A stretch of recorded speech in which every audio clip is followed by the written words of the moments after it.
Hey guys, today I've got a $30 budget commander featuring Renata called to the hunt as the commander, so let's get into it. You might be wondering why we're choosing Renata as the commander. Well, let's read her ability.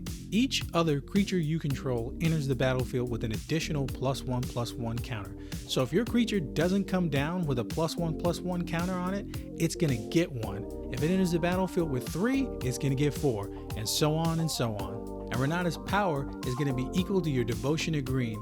As always, I've got this deck broken down into its key segments, and if you want the full deck list, it's gonna be in the description below. First up, we're going to talk about ways to generate more +1/+1 counters because we can't always rely on Renata's ability being there. She's going to get removed, she's going to get blocked, she's going to die. Not only that, but if she's still on the battlefield, we're going to want to double up on these effects to make them that much more stronger. So to do that, we've got Ivy Lane Denizen, Mastered Chef, and Durable Handicraft. Ivy Lane Denizen basically does what we want to be doing, putting counters on creatures when they ETB. Durable Handicraft, same thing, except for it's on an enchant, and it's going to cost us a little bit of mana to do. But this won't really be a problem in this deck because we have enough ramp to help pay for these kind of effects. Then after that, we got Ring of Colonia, Forgotten Ancients, and Loyal Guardian. The ring is really good because it equips to a creature, and as long as it's green, which all of our creatures are, it's going to get +1/+1 and trample. And Forgotten Ancients is going to act like a pseudo Ozolith, letting us put +1/+1 counters on it every time someone casts a spell, and then at the beginning of our upkeep, move them around. And Loyal Guardian is good because it has Lieutenant, and at the start of combat, as long as we control our commander, we're going to be able to put +1/+1 counters on our entire team.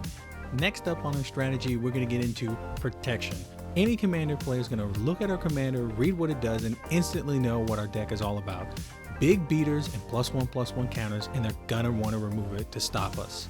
How do we stop them from doing that? Protection, using cards like Boar Umbra and Snake Umbra. These cards are great because they're enchantments that have totem armor. With totem armor, if the enchanted creature would be destroyed, instead we remove all damage from it and destroy the aura instead. Next we got cards like Blossoming Defense, Ranger's Guile, and Withstand Death. Ranger's Guile and Blossoming Defense are going to protect from targeted removal, and Withstand Death is going to make it so that if our commander gets caught up in a board wipe, she's going to make it because it gives her indestructibility until the end of the turn. All that being said, our opponents are going to have things that we're going to need to deal with. How are we going to do that? We're going to use Return to Nature, Beast Within, and Reclamation Sage. Beast Within, probably the best green removal there is in the game.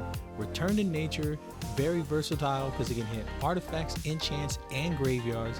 And Rec Sage, well, it only blows up enchants and artifacts, but sometimes that's just enough.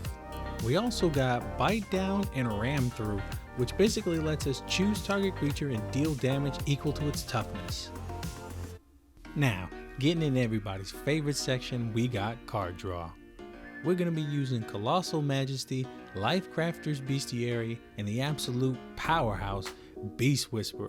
Colossal Majesty is going to let us draw a card at the beginning of our upkeep if we have a creature with 4 power or greater. Then we got Lifecrafter's Bestiary that lets us scry at the beginning of each upkeep, and if we cast a green creature spell, we can pay an extra mana and draw a card.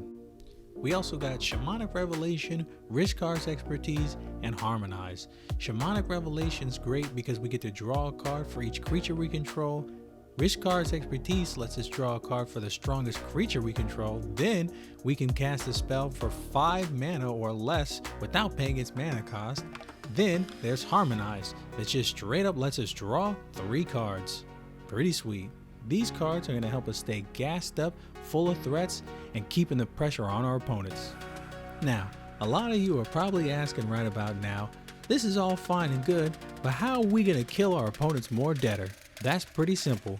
We're going to overcome the odds, overrun our opponents, and bring the game to an end. Because our deck has the ability to produce mana based on our devotion, and we have a lot of ramp and mana dorks, it's not uncommon for us to be able to cast one or multiple of these in the same turn and bring the game to an end. So that's it everyone. Is there a specific tribe you want to see? Maybe another color you want me to cover next? Maybe you want to see some gameplay or this deck live in action?